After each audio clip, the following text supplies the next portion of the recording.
Hey man, welcome back to another video. Welcome back to the Drift Realm. I'm here with my boy Dylan. What's up, my dude? Dylan has a GC8. I know what you're thinking, dude, that's not Drift Realm. You can't drift that. Well, you can't unless you're like on dirt or something. But this is really cool content and I want to include it on the channel anyways, so I'm going to. If you don't like it, I'm not gonna keep any of that. Just stick around. You might like it. You might learn a thing or two. What year, make, model, what is this? Here we have a 1993 Subaru Impreza L that originally came with a 1.8 automatic transmission. So that's the lowest displacement motor EJ motor you could get, right? And it was in the States. It was probably the slowest little turd on the road. Yeah, and it was backed by an automatic transmission with 2 out of the 4 gears in it. So that was the first thing to go. I think it only had like 2 cylinders running.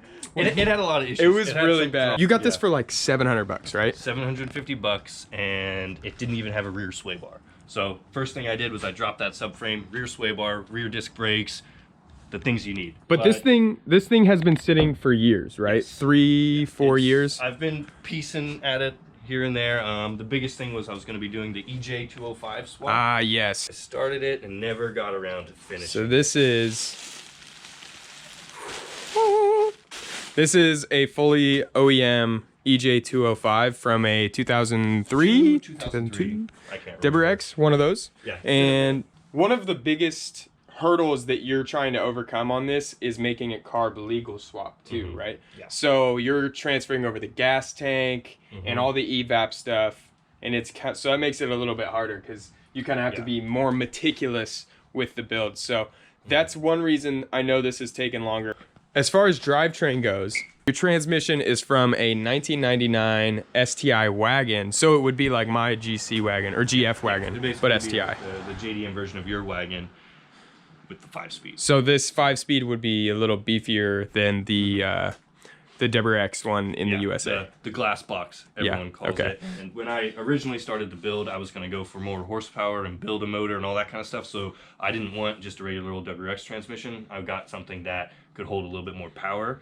But inevitably, I'm just deciding now just to go stock power to start with, and then eventually power mods and stuff like that. And I'll know my transmission will be able to handle it. It's an STI rear end, right? Yeah, so it has STI with the LSD and all that. And then you're in the process of doing a facelift at the same time. So this is the 97 and up RS front bumper, but this is actually a European spec, you know, because these have little windshield, or sorry, not windshield washers, but headlight sprayers. Headlight sprayers, yeah. And you've done other things, like the rear end looks pretty good. It has STI pink trailing arms, has the aftermarket diff cover with the STI rear end.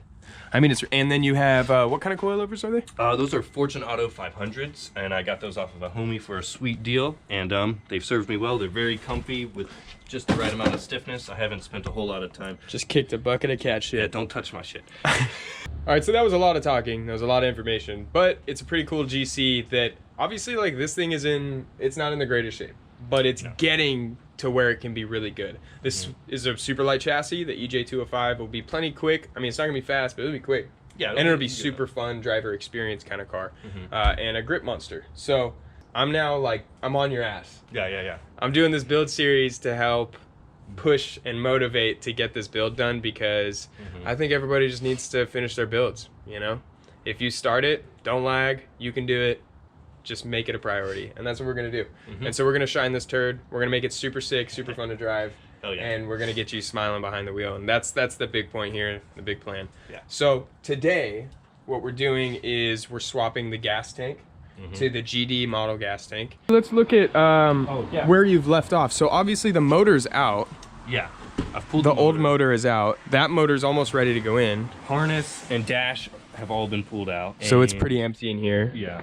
I see you have WRX seats, and you have JDM STI pedals, well, pedal covers from a GC. Let's hop underneath and we'll start tearing this gas tank out. All right, our lines are all disconnected, and now we need to drop the rear end.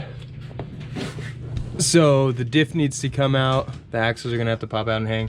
And then the drive shaft is gonna have to get out of the way in order to get the gas tank, that Johnny, to come out. All right, so we put in some work here. We've got the rear end taken apart a bit. We got our rear diff out. So that's one of the pieces, and then we've got the diff cover, some heat shields, and a couple other things out, and now everything's resting down there. And so the drive shaft's disconnected. So what we're gonna do, if you're not familiar with subframes on Subarus, they have this normal rear subframe, but they also have a T-frame stabilizer kind of frame right here, and it goes all the way both sides. That's definitely gonna block us for the gas tank.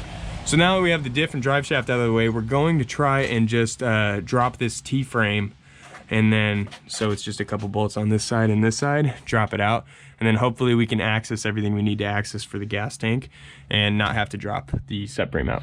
Bada boom, bada bing. All right, we got that out. That really is very light, that piece, so it wasn't that hard. Yeah. Okay, so we've decided that what we're gonna go ahead and do, the lighting is probably terrible, we're gonna drop the whole subframe. We have everything disconnected on the gas tank and it still won't drop out.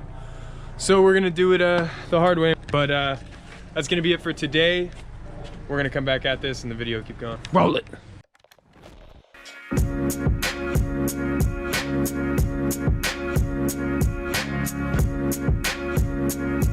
All right, guys, it's the next weekend. It's Easter, son. We're out here searching for eggs up in this family-friendly utility vehicle. All right, so we are now looking at taking the subframe off and everything. So if I get down here, I'll show you. What we're gonna do is we're gonna take the brake caliper and we're gonna zip tie it to the sway bar mount. We're gonna pull the sway bar, undo it, fold it back, and then we are going to drop the hub and the subframe, the end links, the axles. It's all gonna just drop out, and we're gonna disconnect it from the top hats and just let everything fall. That way we can get to our gas tank in the back, and it'll be easier to install the gas tank as well, the new one. All right, so I'm not quite ready to drop the subframe, but I am dropping the coilover top hat, and then I dropped the trailing arm from the frame. There's a mount right here, has 3 bolts. So I've dropped all that, disconnected my sway bar, got the brake up here, and I'm gonna drop this down and let it hang, and then we'll do the 4 subframe bolts once it's jacked up from the center.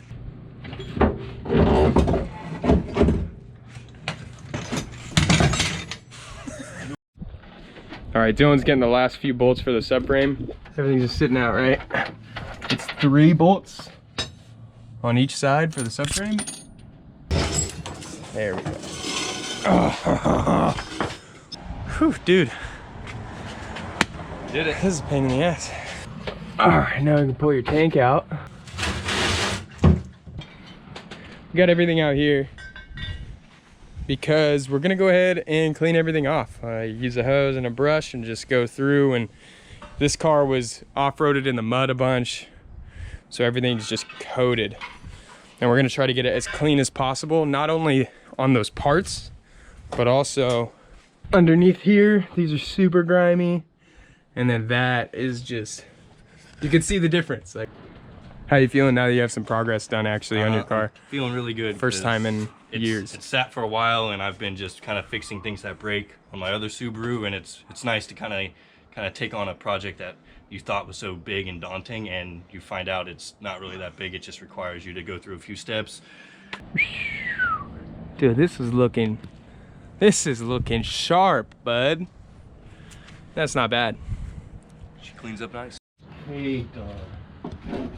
Oh. Fighting off that Rona down there, huh? It's like, and I think I'm gonna call that a day on this video. Just removal and getting everything ready. The next video we'll install the gas tank, rear subframe, everything will get put back in, and then we'll start doing other steps on the car that you'll get details on in the future. So we'll be one step closer to a bar legal WRX swapped GC8. So should be pretty sick, and we'll keep on pushing.